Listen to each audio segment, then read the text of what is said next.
Bueno, un cambio en el partido político es lo que piden algunos congresistas de Fuerza Popular. Vamos a preguntar todos los temas a nuestro invitado, el congresista Gilbert Violeta, además vocero de Peruanos por el Cambio, ¿no? Bienvenido, señor. Muy buenos días, ¿Cómo está? María Jesús. Congresista Placer.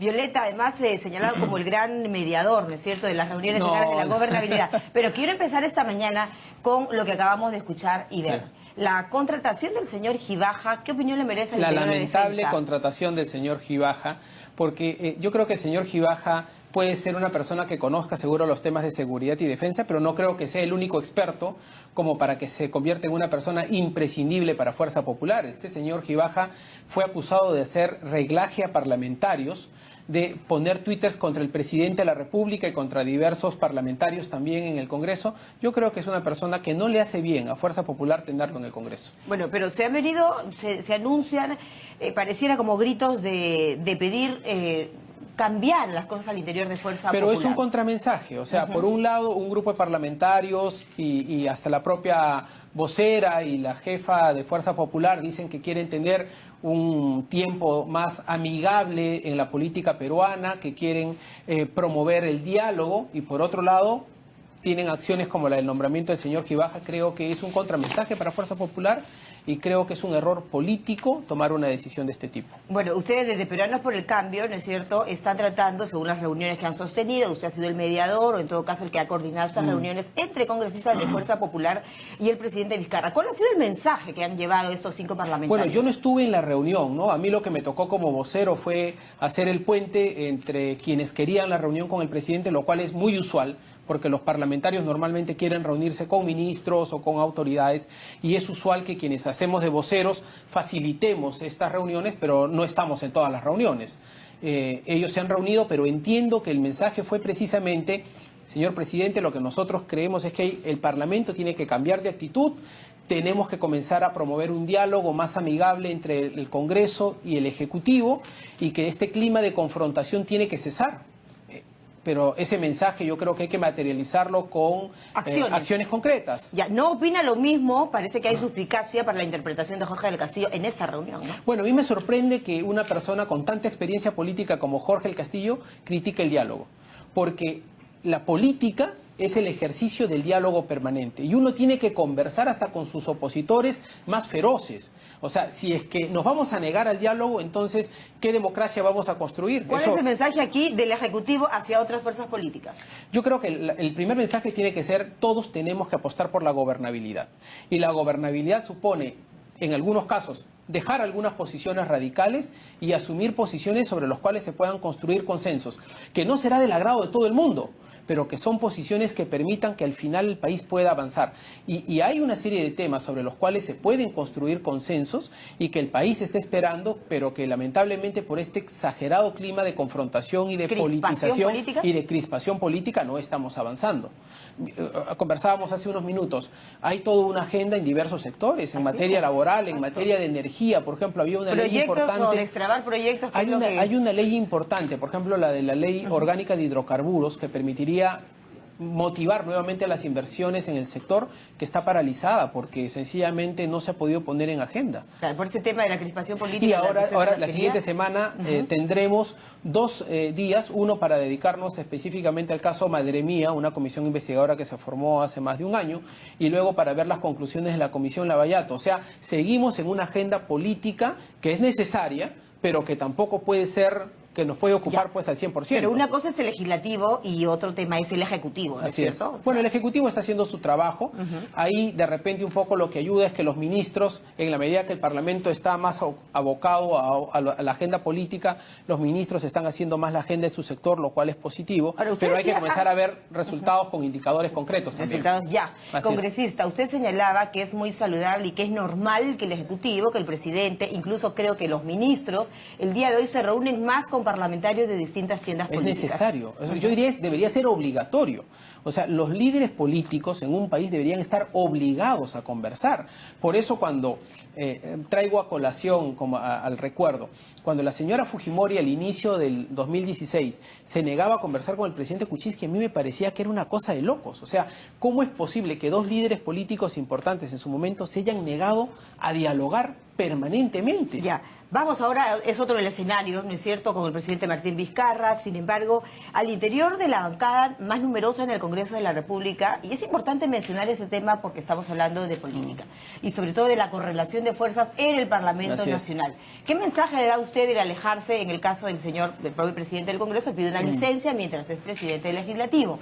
Úrsula Letona, Aramayo y otros piden un cambio al interior. Yo creo que ellos no pueden tapar el sol con un dedo. Hay una crisis profunda y manifiesta en Fuerza Popular, y yo diría que la crisis, si debería tener un efecto positivo, debería generar un cambio de actitud de Fuerza Popular en la conducción del Parlamento y en la política ¿Con otra líder? ¿Con otro líder? Bueno, Daniel Salaverry ha sido elegido como parlamentario como para presidir el Congreso, por lo tanto el hecho de que deje a su partido, que suspenda su militancia, no tiene por qué reflejarse en dejar la presidencia del Congreso. Yo creo que él tiene que terminar su gestión.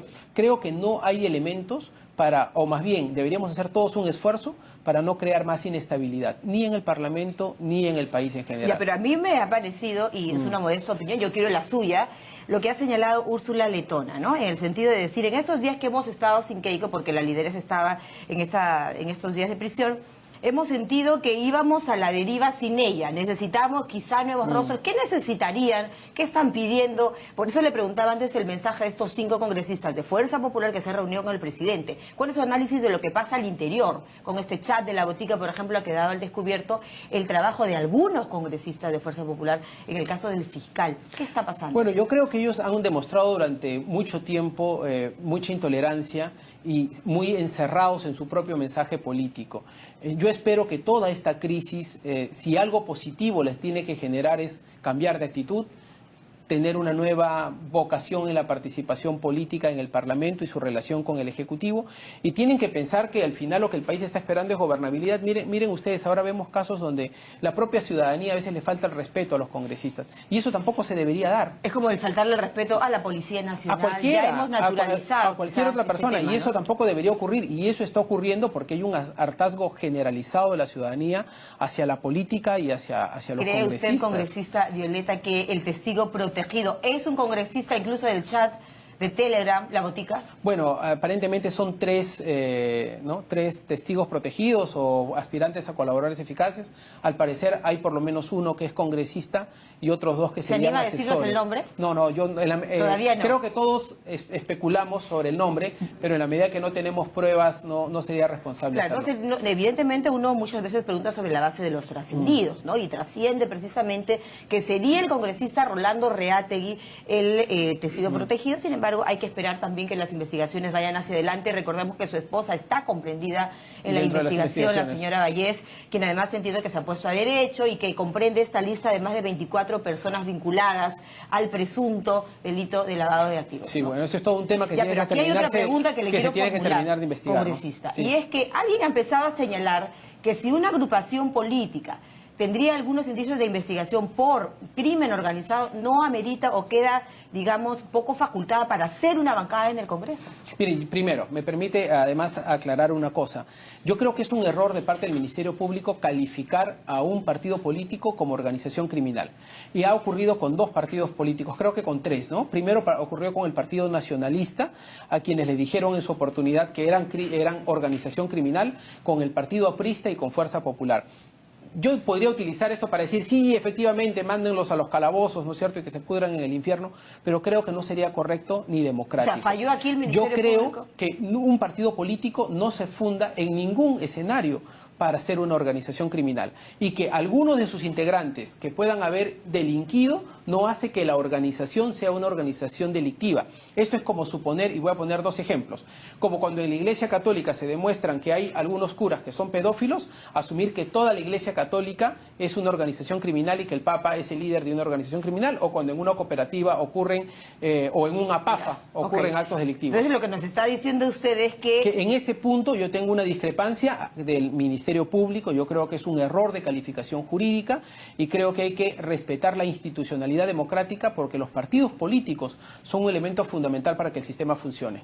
se ha observado ¿no?, la ley que beneficiaría o que habría beneficiado directamente a Alberto Fujimori. Por supuesto que los juristas señalaron que aquí habrían también otras personas que se han podido beneficiar, como Nicolás de Vallhermosa, como Vladimiro Montesinos mismo, en fin. ¿Por qué? ¿Qué fundamento se tuvo para observar la autógrafa que directamente habría beneficiado a Alberto Fujimori? Bueno, a Alberto Fujimori y a varias otras personas. Lo primero que yo quiero señalar es que cuando se dan leyes sin el debate necesario en las comisiones es cuando más probabilidades existen de cometer este tipo de errores. Y este proyecto de ley que fue presentada por la congresista Vilca Toma no pasó por la Comisión de Justicia, la mandaron directo al Pleno y luego el Ejecutivo se ha visto en la obligación de tener que observar esta ley. Ahora va a regresar, va a tener que ser enviado a la Comisión de Justicia y ese será el momento en el que se podrán corregir todos estos aspectos observados por la ley y en el que se recogerá lo que ha dicho el Ejecutivo y finalmente se pueda poner al debate. ¿Tenía nombre propio para ustedes, para el Ejecutivo concretamente? Yo creo que tenía una motivación en el caso del señor Alberto Fujimori, pero lo que es cierto también es que esta ley no solo serviría para el señor Fujimori, sino para muchísima otra gente. Claro, porque aquí lo que se ha dicho en la sustentación, entiendo, es que habría favorecido a personas que han atentado contra los derechos humanos. Yo le quiero poner un ejemplo. En Colombia acaban de dar una ley similar. Y lo que se está haciendo es no solo para personas mayores de edad, sino para personas que tienen determinado tipo de delitos y penas bajas, ponerles un grillete electrónico y hacer que cumplan carcelería en sus casas y los hacen un monitoreo satelital. Correcto, algo como arresto domiciliario. Como arresto domiciliario, pero esto acá es prisión domiciliaria. Prisión domiciliaria. Y esa tecnología ya existe y se puede manejar perfectamente. Y el Estado no gasta un sol porque ya lo tienes que mantener al preso. Hoy día tenemos cárceles... Tenemos el sistema de grilletes. Tenemos el sistema que hay que perfeccionarlo y una de las cosas, lo que necesitamos es que el Estado deje de tener cárceles sobresaturadas de gente. Bueno, estamos completamente... En ese lado, creo que nadie podría dejar de señalar que vivimos un hacinamiento en los penales insostenible. ¿Está de acuerdo? Inhumano, por lo pronto me parece... Y eso es inhumano también.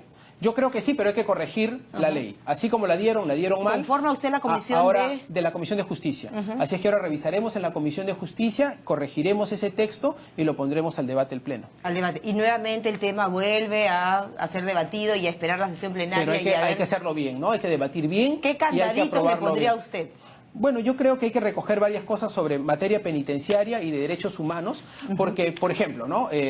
Una ley así no puede alcanzar pues a Abimael Guzmán y a los terroristas. O sea, ese tiene que ser una línea claramente definida. Perfecto. Sigue la insistencia del APRA para el tema de la censura Premier, ¿no? Sí, pero no va a tener ningún reparo, ningún avance. Ya por lo menos Fuerza Popular ha dicho que no lo van a apoyar y con eso yo creo que es sencillamente una idea que se queda. ¿Qué habría perseguido la bancada o los congresistas? Me sorprende, ellos están hablando mucho tienen un mensaje muy provocador, quieren promover de que el Ejecutivo o que el Parlamento censure al ministro para que luego se cierre en el Congreso. Disolver, perdón, es la palabra correcta. Los únicos que hablan permanentemente y pechan al presidente de la República y dicen vengan ustedes y cierren el Congreso, es la bancada aprista. Yo no sé por qué tienen esa vocación que la verdad no es muy democrática, que digamos. Y la pregunta final tiene que ver con esta iniciativa también del partido aprista. Ayer fueron citados al jurado tanto el personal de OMPE como los que han sustentado, entre ellos el señor del Castillo, para el cambio en la cédula para el referéndum nacional del 9 de diciembre. Es una formalidad que yo no comparto. Yo creo que no hace ninguna diferencia que la pregunta 3 o esté en el número 4 o en el número 2. Para mí, los temas de fondo es el debate sobre las materias que comprenden el referéndum. Y uno de los aspectos fundamentales sobre los cuales deberíamos discutir más ampliamente es la bicameralidad. Congresista, permítame, pero nadie tendría por qué decir vota sí, no en ese número o en ese orden. Es irrelevante. Se tiende a confundir eso. Pero es irrelevante. Pero alguien lo ha hecho. Finalmente, bueno, lo tiene que hacer el jurado. Y dejemos que el jurado sea quien decida cuál es el orden que corresponda y que no seamos ni los políticos, ¿no? ni los medios quienes le digan al jurado cómo tiene que hacer su trabajo. Para mí el tema de fondo es el debate sobre la bicameralidad porque sí creo que es un tema importante para el país. Y como lo señala las leyes, ese referéndum requiere de una campaña informativa. Sin duda. Hay que trabajar en ello. Yo insisto por un solo tema, porque de aprobar la bicameralidad nos obliga a hacer una reforma profunda del Parlamento. Y para mí ese tema es un tema que es muy esperado. El Parlamento tiene que reformarse. Algunos dijeron, echa la ley, echa la trampa con este tema de la bicameralidad. Vamos a poder ver congresistas que, digamos, han sido en algún momento motivo de rechazo en la Cámara de Diputados o senadores de aprobarse esta bicameralidad. Bueno, en la reelección, ¿quieres decir? Bueno, la ley ya puso un candado, los congresistas actuales no se van a poder postular, no nos vamos a poder postular, por lo tanto al final la gente decidirá. Pero eso que es un episodio, en el futuro tiene que ser visto como la posibilidad para reformar un parlamento que lleva décadas sin hacerlo. Así es. Bien, congresista Gilbert Violeta, hemos hablado de todo. Muchas como gracias, en Botica, en realidad María Jesús. aquí esta mañana en TV Noticias 7.3. ¿Qué sigue hoy en la agenda? ¿Qué hay? ¿Qué se prepara? Bueno, estamos para el día de hoy? ¿Qué hay estamos en Congreso? semana de representación, pero hay algunas comisiones que extraordinariamente están sesionando. Bien, gracias por estar esta mañana con nosotros al congresista Gilbert Violeta, vocero titular, se dice, ¿verdad? Vocero titular de Peruanos por el Cambio. Pausa.